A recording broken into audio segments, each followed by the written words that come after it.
Mga master, available na po ang IRR or Implementing Rules and Regulations sa Republic Act 11997 or ito pong pagtaas ng allowance for public school teachers.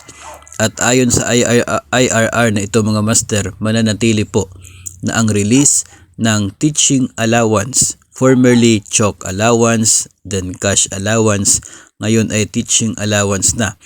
Ang release nito ay still not earlier than the official start of every school year as stipulated in the annual issuance on the official school calendar in accordance with the law.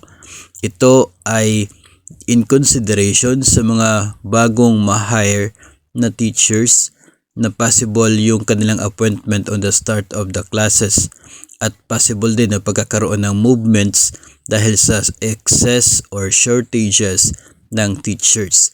Kaya ang napag-desisyonan na release ng nasabi pong teaching allowance ay mananatili pa rin na not earlier than the official start of the school year. So hindi po yun on or before the start of the school year but starting doon po sa araw ng simula ng klase.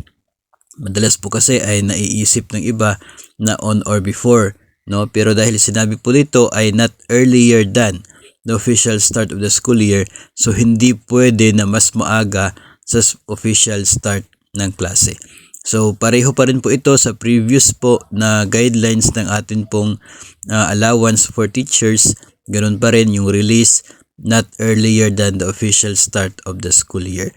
So next year po, 2025, 10,000 na ang matatanggap na cash allowance ng atin pong mga public school teachers na eligible, no, dito po sa teaching allowance na ito, basta dapat lang magkaroon ng teaching load.